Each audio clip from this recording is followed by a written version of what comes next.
nakaraang buwan ko pa itong narinig na nagreklamo nga itong si Manong Sabit. Mga kababayan, ang nirereklamo nga niya, si PBBM daw walang isang salita. Oo. Si PBBM daw, pinangakuhan daw. Actually, hindi ko sure kung si PBBM ay nag-promise or kaya siya Alam nyo mga kababayan, hindi ko ma-express diretso kasi ang daming pumapasok sa isipan ko na kapag tumulong tayo, no? Tumulong ka. Pero wag kang maghangad ng kapalit. Yeah, Ma'am Ginger T and kay Virgilio Palermo, ayun, and kay Surprise Arctic Fox, ayun, may galap shoutout. Night Mochi, may galap shoutout po. Di ba? Ma'am Aida, ayan, Raven MD, ayan. Sa totoo lang mga kababayan, kapag tumulong po tayo, no, yung galing sa puso, yung taos-puso na ibigay natin sa tao. Di ba? Oh, idol ko si Ken, hello po. Kasi ang hirap eh. Kaya ka pala tumulong, hindi po yun pagtulong yung ginagawa mo, Manong Sabit. Bakit? Pakitang tao lang pala yun. Kaya ka pala gumastos ng milyones. Kaya ka pala gumamit ng private plane mo. Kasi mayroon ka palang kapalit. Yeah. Wag ganon. Diba? Wag ganon. Pag tumulong. Yeah. Tigilan nyo yung pagpapakitang tao. Kaya nga kayo hindi na nanalo eh. Yeah. Kaya nga kayo binabawi ninyo yung mga kandidatura ninyo. Di ba? Ina-atras ninyo kandidasi ninyo. Kasi ramdam ninyo hindi kayo mananalo. Bakit? Mga plastic kayo eh. Di ba? Tutulong ka. Okay lang sana kung tumulong ka. Kung mismo si Pangulong Bongbong Marcos nang hingi sa'yo. Lumapit sa'yo, Manong, tulungan mo ko. Manong, pahiram eroplano. Manong, kausapin mo ganito. Hindi naman po siguro. Di ba? Kayo ang may gustong tumulong. Di ba? Oo. Kayo ang may gustong tumulong. Oh. Ngayon, yung pagtulong dapat walang kapalit. Kasi, kaya ka pala tumulong eh. Kasi gusto mo yung pamangkin mo gawing direktor sa PCSO kasi yung anak ay kapatid mo naging manager noon. Eh, hindi naman sa ganun. 'Di ba? Hindi sa ganun, Manong.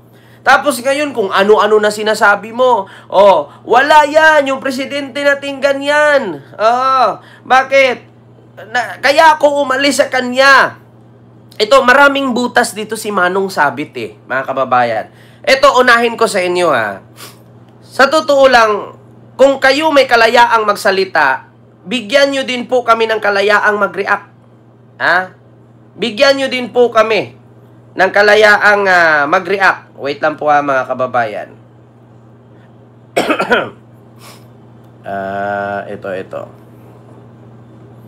Wait lang po ha mga kababayan. Kasi hindi ko mabuksan eh. Ala, bakit ganun ito? Mga kababayan. Dito na lang tayo sa isa. Ayan. So, sa totoo lang mga kababayan, ito po yung sabi ni Manong Sabit. Si Manong Sabit ha, pakinggan natin. Yes. Wait lang ha mga kababayan. Wait lang kasi hindi ko mabuksan eh. Gaano nagsimula agop yung pag-atas po ninyo sa Pangulong BBM? Paghahamon niya sa China. China, laking tulong sa atin ang China. Kaibigan natin ang China, kapitbahay natin. Walang ibang tutulong, hindi sila. Wala tayong laban dyan. Ba't niya hamunin? Damay tayo lahat dyan, pag ginero tayo. Lahat. Nabuto. Gaano nagsimula agop yung pag-atas po ninyo sa Pangulong BBM? So dito pa lang mga kababayan, nagsisinungaling na siya. Yeah? Paano daw nag-umpisa at bakit umatras siya sa pagsuporta kay PBBM? Ang sabi niya ay dahil daw sa paghamon ni PBBM sa China. Ito gusto ko lang sagutin. Bakit gusto ni Manong Sabit ang China? At bakit mas piliin niya na kupkupin at agawin sa kupin ng China yung lupa ng Pilipinas? Actually, sinabi na ni Digong yan mga kababayan. Lupa lang yan. Buhangin lang yan. magpa-deploy ako ng isang batalyong sundalo, Nebe, PCJ, mamamatay lang yan dahil sa buhangin lang yan. Pero mga kababayan, hindi nyo lubos na isip, buhangin lang yan. Pero yung ilalim ng buhangin na yan, mga kababayan, may mga langis at gasolina dyan. Hindi mag-aksaya ang China gumastos ng bilyones na magpatayo ng naval base at infrastruktura sa lugar na yan kung wala silang makukuhang mga minerales dyan na tinatawag nating gasolina. Kaya nga sabi ni Digong sa isang charitable, no, sa kanyang statement sa isang charitable, mga kababayan, sabi ni Digong, hayaan natin ang Pilipinas gawing probensya ng China. Bakit? Kasi kapag nakakutkot sila dyan ng 100 barrels of gas or langis, oil, sabi niya, kasi kapag nakakutkot ng 100 barrel of gas dyan, 60 sa atin, 40 sa China, kay mayaman naman na sila. Yun po ang laman ng gentleman's agreement na binigyan ni Digong, no, ng kakayahan at power ang China na mag-ikot at maghanap at mag-research kung saan ang gas makukutkot. Yun po yun ang laman ng kanilang gentleman's agreement. Kaya mga kababayan, ang China galit na kapag may mga Pilipino Coast Guard or Navy or mga mangingisdang pumunta doon sa West Philippine Sea. Ayaw nila tayong patungtungin doon kasi nga nakapagpatayo na sila ng mga mamahaling infrastruktura at mga kagamitang mamahalin. Ang akala nila'y agawin natin porket may isla na at may mga bahay na at may mga building na doon. Kasi nga, sa kasunduan ni Digong, walang katapusan yan. Yeah? Walang katapusan yung mga ganyang issue, mga kababayan. No? Kasi sa gentleman's agreement yan. Kaya ang sabi ni Chabit, yeah? Libra girl, hello po. Kaya ang sabi ni Chabit, mga kababayan, no? Na kaya siya umatras sa pagsuporta kay PBBM dahil hinamon daw ni PBBM ang China. Malaking tulong daw ang China. Yeah? Malaking tulong ang China sa Pilipinas o sa'yo? Mga kababayan, I will tell you frankly. Ganito yan. Bakit si Chabit galit? Kaya daw siya umatras sa pagsuporta kay PBBM dahil hinamon daw ni PBBM ang China na makipaggera. Wala pong ganun. Mali po yun. Yeah? Alam nyo kung bakit siya galit? Ganito po yan. Alam nyo yung Dito SIM? Yung Dito SIM, yung parang Globe at Smart. Chinese company po yan.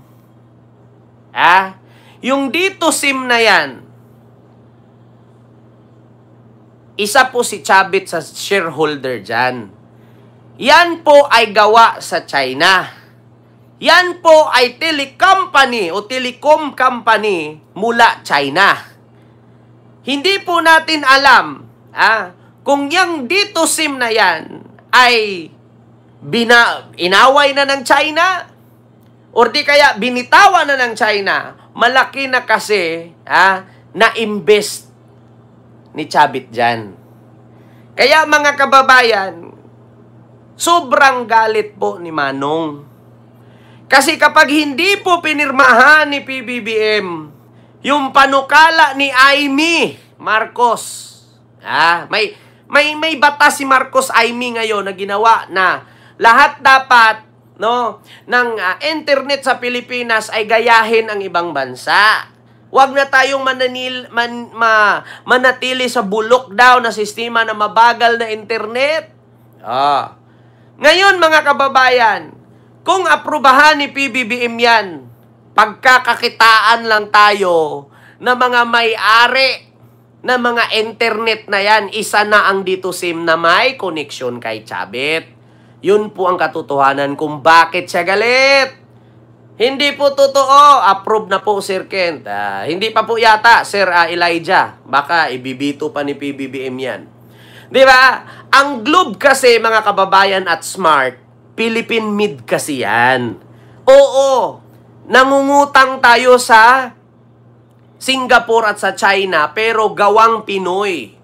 Kumbaga, para ka lang bumili ng load sa Singapore, pero ang poste nasa Pilipinas. Kung walang pera ang Globe at Smart, walang internet kasi wala silang pambili. So ngayon mga kababayan, kung papayagan natin na ipasok yung mga telecom company ng China, isa-isa na tayong mapapasok ng kanilang espiya. Kaya isa yan sa iniiwasan ni Pangulong Bongbong Marcos. Di ba? Kaya po galit na galit si Manong Sabit. Yun ang katotohanan. Tapos sinabi niya pa, mga kababayan, kung hindi dahil sa akin, hindi maging presidente. Ito mga kababayan. Ito yung isa. Saan yung isang sabi niya? Kung hindi dahil sa akin, ito, mga kababayan, wait lang. Ito, businessman. Sabi, Singson has claimed that Ferdinand Bongbong Marcos would not have become president if it was not for him. Ayan na, mga kababayan. Chavit Singson, Marcos become president because of me. Uwe. Totoo ba? Totoo ba? Totoo ba yan? Sino ba ang bumoto kay PBBM? Taong bayan. Marami ka lang pera. Pero yung botante, hindi mo mabibili. Diba? Kaya po siya ganon. At isa pa doon mga kababayan, nasasagasaan yung kanyang negosyo. Nasasagasaan yung kanyang negosyong D2SIM na mula China, kaya siya'y galit. Ngayon kasi nakalkal kasi yung kanyang construction company na binaliktad lang. Binaliktad lang yung pangalan ng Pantas doon sa Patras. Yun, mga kababayan. Kaya huwag po tayo basta-basta maniwala sa mga pautot nila. Ang sabi ni Sara, kung hindi dahil sa akin, hindi maging presidente si BBM. Alam nyo, hindi magiging presidente si Marcos kung hindi dahil sa akin. Naniwala na sana ako, mga kababayan, na si Sara Duterte ang kadahilanan kaya naging presidente si Bungit. Pero mga kababayan, dumating yung eleksyong 2025 midterm election. Bumitbit si Sara ng 10 kandidato, senador. Bumitbit si PBBM ng 12 na senador. Ang sabi nung nakulong si Digong, Inday, ipagpatuloy nyo ni Kitty, isigaw-sigaw ninyo yung sinasabi ninyong Duterte. Putang ina, mga kababayan, nung nagkaroon ng resulta, 2 lang sa 10 ang nakarga. Maniwala na sana ako na si Sara ang kadahilanan kaya naging presidente si BBM. Putang ina, mga kababayan, pagkatapos ng eleksyon, sa 10 kandidato ni Sara, si Bato at si Bongo lang ang nakarga. Ngayon, tanungin ko kayo, mga kababayan, si Sara ba talaga nagpapanalo kay PBBM? Bakit yung 10 senador, 2 lang nakarga? Nga, maniwala ka pa ba? Ito, si Manong Sabit. Ulitin ko. Kung hindi daw dahil sa kanya, hindi maging presidente si PBBM. 32 million, daliri mo?